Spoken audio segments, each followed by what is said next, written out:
Autumn, 1888, Whitechapel, London. The gas lamps flickered against the fog. The cobblestones were wet from the evening rain. And somewhere in the narrow alleyways of the East End, a man was walking through the darkness who would become the most famous killer in history. His name was never discovered. His face was never identified. But the name the world gave him, Jack the Ripper, has echoed for 135 years. Here is what makes this case different from every other unsolved murder in history. Jack the Ripper didn't just kill. He wrote letters. He sent pieces of evidence to the police.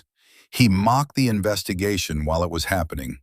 He created the template for every serial killer who would follow. And the most disturbing part? He might have been caught. The police interviewed suspects. They followed leads. They had witnesses who saw him. And yet, no arrest was ever made. The question is not just who Jack the Ripper was. The question is why the most famous manhunt in Victorian history failed. To understand why Jack the Ripper was never caught, you have to understand the place where he hunted. Whitechapel in 1888 was not the London of Buckingham Palace and afternoon tea. This was London's forgotten district, a maze of narrow streets, overcrowded lodging houses, and alleys so dark that police officers refused to walk them alone. 76,000 people lived in Whitechapel, many of them in single rooms, many of them women, many of them surviving on pennies a day, selling whatever they could to afford a bed for the night. There was no forensic science, no fingerprinting, no DNA analysis. The most advanced investigative tool available to Scotland Yard was a magnifying glass and a notebook. And the streets were nearly impossible to police. More than 200 common lodging houses, hundreds of alleyways, a population that moved constantly. A killer could step from a crime scene into the crowd and vanish in seconds. This was the hunting ground, and the women who walked these streets at night knew the danger. But they had no choice.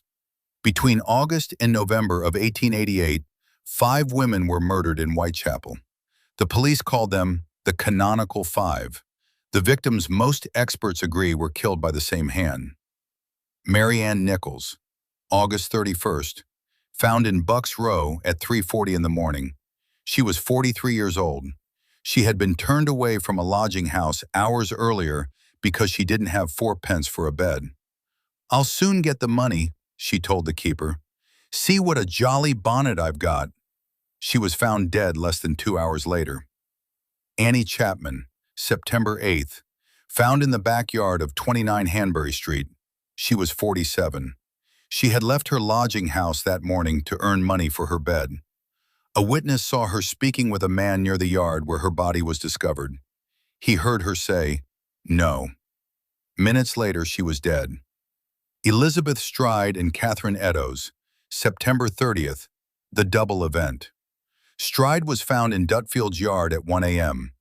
Eddowes was found in Mitre Square, in the City of London, not Whitechapel, just 45 minutes later. The killer had crossed police jurisdictions, and that single act would expose one of the deepest failures of the investigation. Mary Jane Kelly, November 9th, the youngest victim, 25 years old, the only one killed indoors, in her small room at 13 Miller's Court. It was the most brutal of all the murders, and it was the last.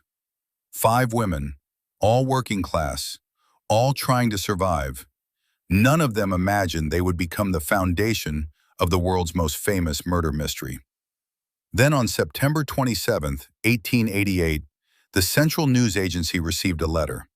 The handwriting was red ink. The tone was taunting. It began with the words, "Dear Boss," and was signed with a name no one had heard before, Jack the Ripper. The letter contained details that had not been published in the newspapers. The writer knew things only the killer would know. At first, police dismissed it as a hoax. They received hundreds of letters. But then came the postcard. September 30th, the night of the double event. A postcard arrived referencing the double event, before any newspaper had reported that 2 women had been killed that night. Then came the third message, the most disturbing of all. October 16th, a small box arrived at the home of George Lusk, head of the Whitechapel Vigilance Committee. Inside was half a human kidney. The accompanying letter claimed the other half had been eaten. Whether it was truly from a victim has never been conclusively proven, but the message was clear. The killer was not hiding, he was performing.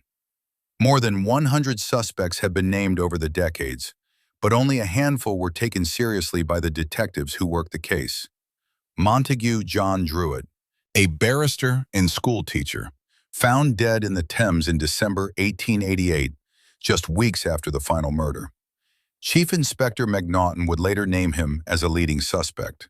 Druitt's family reportedly believed he was the killer. Evidence for the murders stopped after his death. His body was discovered near where the Ripper might have disposed of evidence. He had a history of mental instability. Evidence against. No physical evidence connects him to any crime scene. He was in court in Dorset on at least one murder date. His suicide may have had nothing to do with the killings. Aaron Kosminski, a Polish barber living in Whitechapel, identified by a witness but never charged. The witness refused to testify in court, saying the man was a fellow Jew and he did not want to be responsible for his death. Evidence for he lived in the murder district. He was named by a senior police officer, Sir Robert Anderson, as the prime suspect. He was committed to an asylum in 1891 after the murders stopped. Evidence against. The witness identification was questionable. The officer who named him made the claim years later in his memoirs, possibly to defend the police's reputation. No physical evidence. Francis Tumblety, an American doctor, really a quack medicine salesman, who was in London during the murders, arrested for gross indecency shortly after the final killing, fled to France and then to the United States after posting bail. Evidence for he was in Whitechapel during all 5 murders. He had a known hatred of women. His arrest and flight aligned with the end of the killings. A senior detective later told a journalist he believed Tumblety was the Ripper. Evidence against. He was in his mid-50s. Most witnesses described a younger man. His criminal record showed fraud and perversion, not violence. The evidence is entirely circumstantial. The unknown local. The most plausible theory may be the simplest. The killer wasn't a barrister, a doctor, or a foreign agent.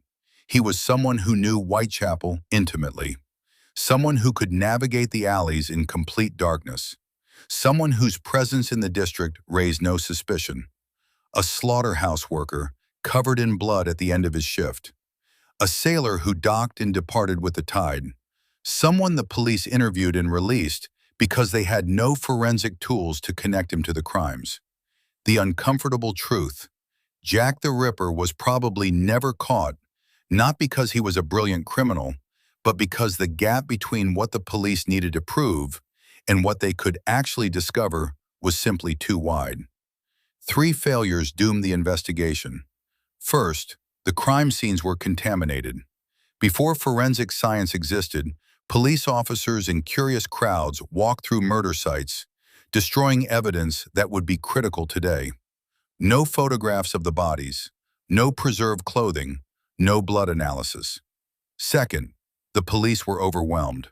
Scotland Yard was investigating anarchist bombings, Irish nationalist plots, and routine crime across London. The Whitechapel murders competed for attention with everything else. Detectives were pulled in multiple directions. Communication between divisions was slow and unreliable. Third, the killer knew the streets better than the police. Whitechapel's geography was the Ripper's greatest weapon and the police's greatest weakness. Narrow alleys, multiple escape routes, a population trained to avoid law enforcement. Every murder occurred within minutes of a police patrol passing through. But perhaps the most consequential failure was jurisdictional. When Catherine Eddowes was killed in Mitre Square, she died in the City of London, a different police district from Whitechapel. The city police and the Metropolitan Police did not share information effectively. They saw each other as rivals. The killer had crossed an invisible line, and the system built to catch him fractured along with it. 135 years have passed. The narrow alleyways of Whitechapel have mostly been replaced by modern streets. The lodging houses are gone. The gas lamps are long extinguished. But the name endures. Jack the Ripper has appeared in more than 200 books, dozens of films, and countless documentaries. He is studied in criminology courses. He is referenced in police training. The template he created, anonymous letters to the press, a theatrical name, the deliberate cultivation of public terror, is still used by criminals today. And yet the victims are often forgotten. Marianne Nichols, Annie Chapman, Elizabeth Stride, Catherine Eddowes, Mary Jane Kelly. Their names deserve to be remembered, not because of how they died, but because of who they were. Women who lived hard lives in an unforgiving city. Women who walked through the fog because they had nowhere else to go. Women who faced danger every night with nothing but courage and necessity. 5 women reduced to 5 case files. A killer who became a legend. And a city that still keeps its secret. Some mysteries are solved by time.